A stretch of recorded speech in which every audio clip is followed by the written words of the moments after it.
Hey guys, and welcome back to the channel. My name is Crypt13, and in today's video I wanted to do a weapon analysis for Hu Tao's weapons and take a closer look at how good the Staff of Homa really is. We're going to be taking a look at pretty much all of her free-to-play options and most of her paid or wishing 4-star options and some of the 5-star options. We're going to look at Jade Spear, Skyward Spine, and Staff of Homa. The calculations are going to be done with a level 70 Hu Tao at Ascension Phase 5 with talent level 8 scaling. She's going to be holding plus 16 artifacts with a 15% pyro damage bonus because this is more of a free-to-play build, and this gives us a level more on the free-to-play side or low investment side. We will also not be considering any substats, so with substats you will definitely be getting more damage, and the reason why I'm doing no substats is because I want to do a very baseline comparison to just give us an overall picture. Just know that substats will definitely change things, but the overall ratios and general picture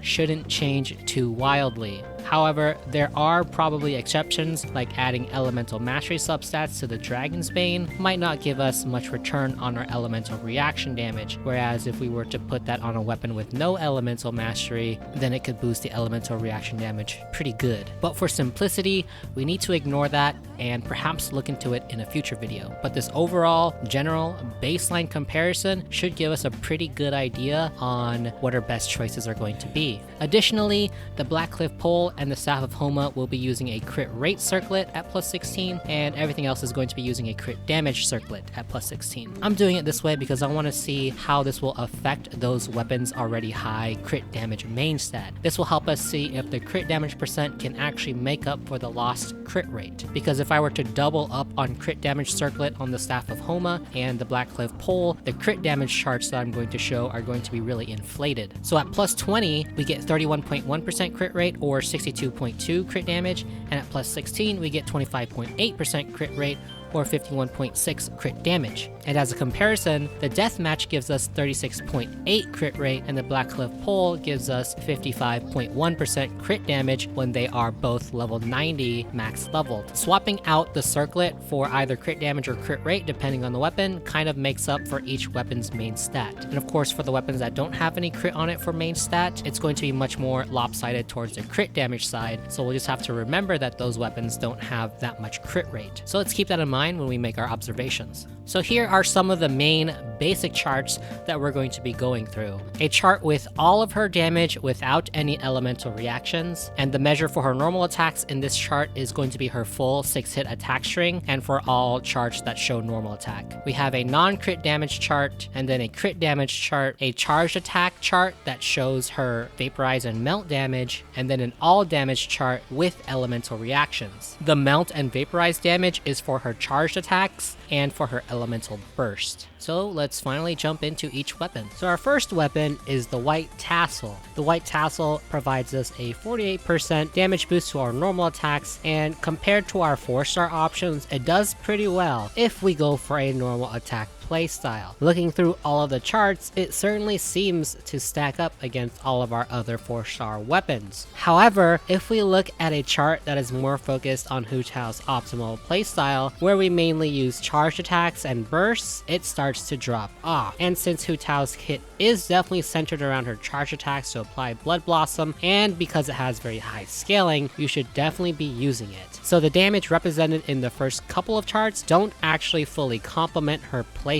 Here's a look at a very specific playstyle where we look at her charged attack elemental reactions, and we can see that it's the least damaging option. However, on the other hand, this weapon does give us 22.1 extra crit rate, so it does give us more consistency for crit damage. All in all though, if you don't have any other options, you can definitely use this, but it's definitely going to be much better if you stick to her 4-star weapons. The next weapon we're going to take a look at is the Crescent Pike, and while we're in our E skill, it actually does continue to proc the passive and deal extra damage every time we hit the enemy. There is, however, a lag time before this starts because you generate the particles after you hit the enemy while in your E skill. The passive also only lasts about 5 seconds, so you won't be proccing extra damage on every single hit. Because if you actually watch my video on optimizing Hu Tao's damage, I explained the mechanics on how her energy generation works, and there is about a 6-second timer between when you actually generate particles. skills. So there's going to be about a 1 to 1.5 second gap between proccing the Crescent Pike's passive skill. And so since the passive skill isn't something that we can really rely on, we should just take a look at the graph for the Crescent Pike when we aren't actually proccing the passive. In my charts, I did include for when we do proc the passive skill and when we don't. So let's just take a look at the section where we don't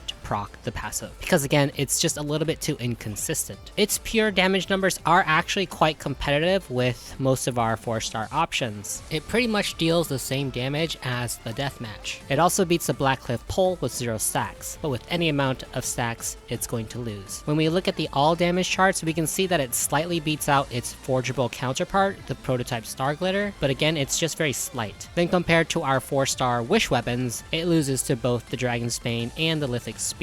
And the last thing to note about this weapon is that it is going to be lacking in crit rate, and the physical damage bonus as the main stat is pretty much wasted on Hu Tao. Next is the prototype Starglitter, and this weapon pretty much performs exactly the same as the Crescent Pike when compared to our other 4-star options, except that it just does it a little bit worse, just ever so slightly. However, this weapon does have an energy recharge as its main stat instead of physical damage. And since the difference in damage is so very slight, the energy recharge from the glitter could outperform the Crescent Pike because the uptime on your burst will be much better. And the super high scaling from this definitely has the potential to push the overall damage past the Crescent Pike. The passive also gives us an 8% damage boost to our normal and charged attacks, boosting our basic bread and butter combos. But of course, we can only reach 1 stack because the cooldown on our E skill is too long. Blood Blossoms do not give us more stacks. And so with that in mind, I think that this is probably her best forgeable 4-star weapon. The Blackcliff Pole is next, and since these calculations are using a crit rate circlet, I was surprised to see how well it was performing even among the 4-star weapons on our crit damage chart, giving us consistency for the high crit damage we get from the main stat. And even without crit damage, it still performs pretty well among the other 4-stars. So let's first start with 0 stacks.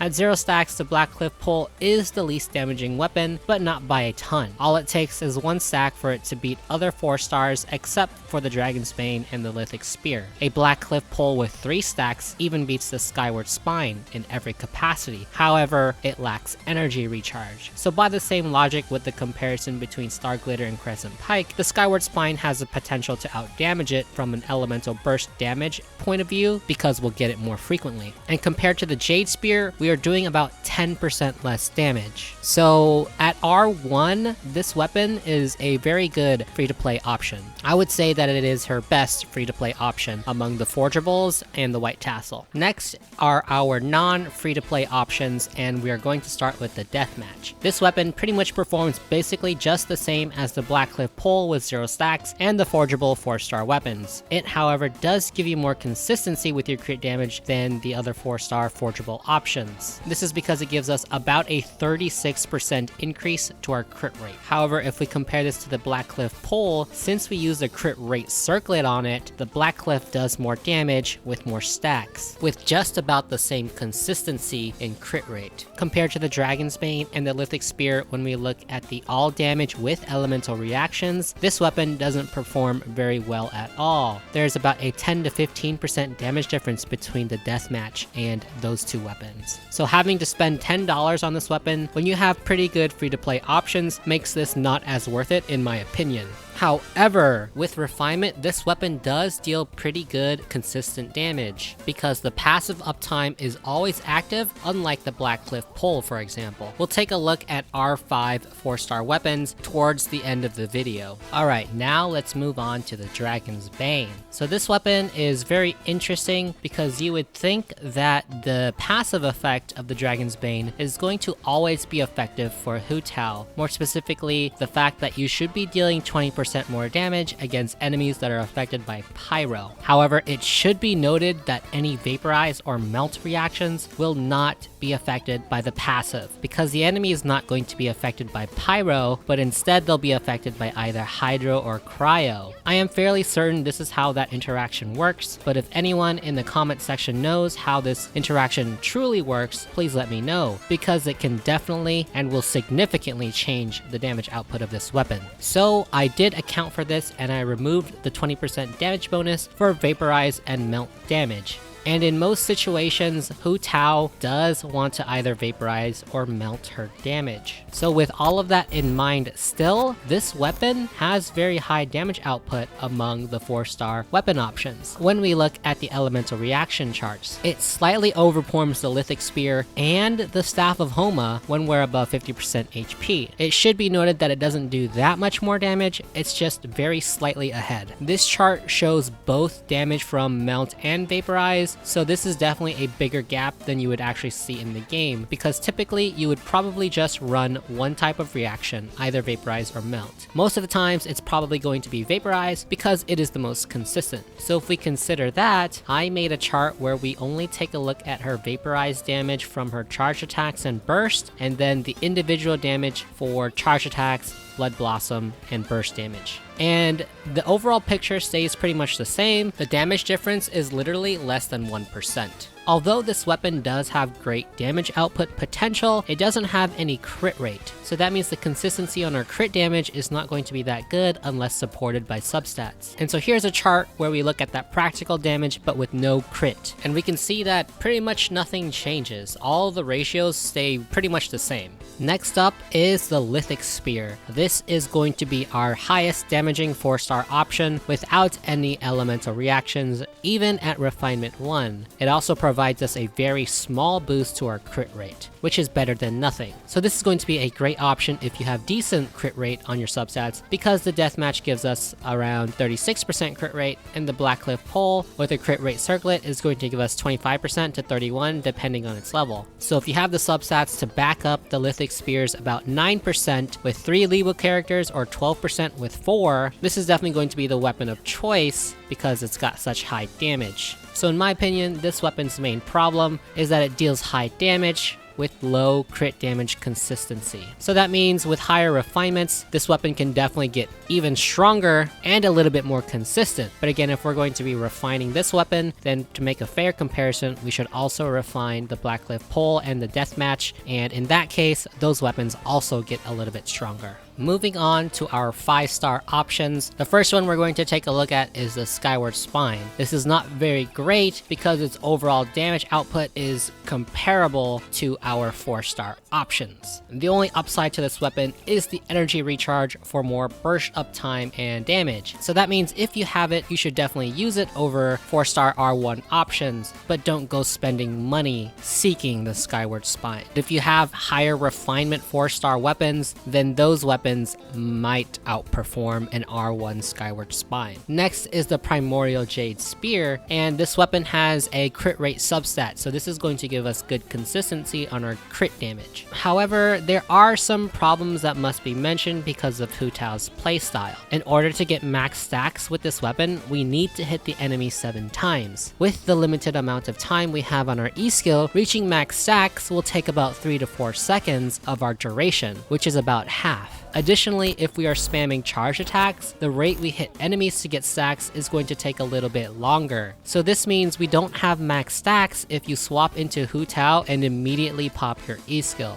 We are going to need to attack with her physical damage first if you want max stacks, and I think that this playstyle is severely going to hamper her overall DPS. So this means these charts don't actually capture this part of her playstyle, and is definitely a question you should ask if you're watching any other video out there that is looking into the Jade Spear for Hu Tao. And so with that said, it's pretty hard for me to rank this weapon, but we can still take a look at its comparison with max stacks, and it's still a very good option. So it's probably a good idea to just use it if you have it. Unless of course you have the Staff of Homa, which is going to be our last weapon. The Staff of Homa pretty much towers over every other weapon option in the game when you have the less than 50% HP buff. But even without it, it does slightly beat out most of our other options, losing only to a couple weapons in certain situations. This graph here shows that the Jade Spear can beat it out in non-crit damage when we don't have that less than 50% HP buff. But again, we have to think about Hu Tao's playstyle and the uptime on max stacks for the Jade Spear. So the Staff of Homa seems to slightly lose out to the Dragon's Bane, but the thing to note about that is that the Dragon's Bane does not carry a crit rate circlet. So that means the consistency on their crit damage is going to be much lower than the Staff of Homa, because remember at the beginning of this video, I said that the Staff of Homa would be using a crit rate circlet. So now let's take a look at just how much more damage we're dealing when we have the Staff of Homa with the HP percent buff. While the buff is active, we are dealing about 13% more damage than the Jade Spear, and about 25% more damage than the Blackcliff at 1 stack and the Deathmatch. When the Blackcliff has 3 stacks, it does about 21% more damage. And then compared to the Dragon's Bane, it's about 13% damage more, and compared to the Lithic Spear, it's somewhere around the range of 18 to 20% more. So the Staff of Homa is definitely the clear winner among Refinement 1 4-star options. But since 4-star weapons are definitely easier to refine for low spending or free-to-play players, the Blackcliff,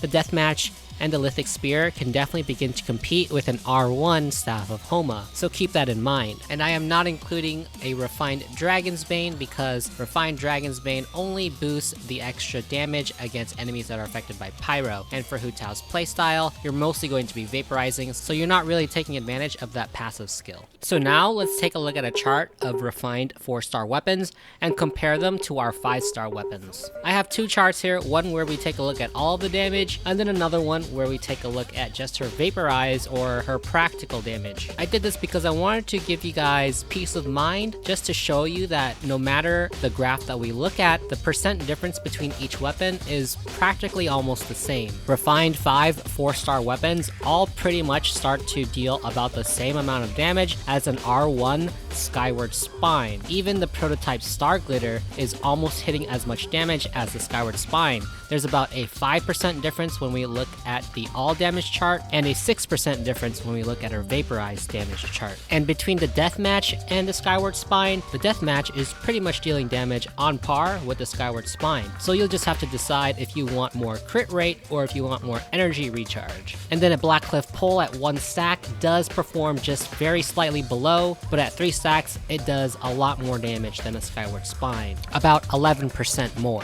And then a Lithic Spear at 3 and 4 stacks is also doing about 13% more damage. And then when we compare these weapons to the Jade Spear, the Blackcliff Pole at 3 stacks, the Lithic Spear at 4 and 3 stacks has a difference of less than 3% compared to the Jade Spear. And at this point, the Lithic Spear is going to give you more crit rate because at 4 stacks with 4 Liwa characters, you're going to get 28% versus the 22.1% on the Jade Spear. And with 3 characters, you're going to get 21%, which is just 1% off from the Jade Spear. And since the Staff of Homa, when we don't have the HP buff, only underperforms the Jade Spear at max stacks by 2%, all the comparisons that we just did is pretty much the same. But now let's take a look at how these weapons stack up to the Staff of Homa when we do have the less than 50% HP buff. Because the graph clearly shows that with the buff, the Staff of Homa still does a lot more damage than our R5 4-star weapons. I'll start with the Deathmatch, and the Staff of Homa is still dealing about 22% more damage than the Deathmatch. Between an R1 and an R5 Deathmatch, that was only a 4% difference. Now moving over to the Blackcliff Pole at 3 stacks, when we're at Refined 1, the Staff of Homa was dealing about 22% more damage, and then at R5, it goes down to about 15% more damage. So the difference there is somewhere around 7 to 8%, depending on the chart that we look at. And then with the Lithic Spear, it's about 15% with 4 stacks and 12% at 3 stacks. So between R5 4-star weapons and an R1 Staff of Homa with the HP buff, the Staff of Homa does deal more damage, but it is not completely absurd. Alright guys, this is pretty much the end of the video for my weapon analysis for the Staff of Homa. I thank you very much if you made it this far, and before you leave, don't forget to hit that thumbs up button and maybe even consider subscribing to the channel. I've got a lot more Hu Tao content on the way, so stay tuned. Alright, until next time, I will see you later.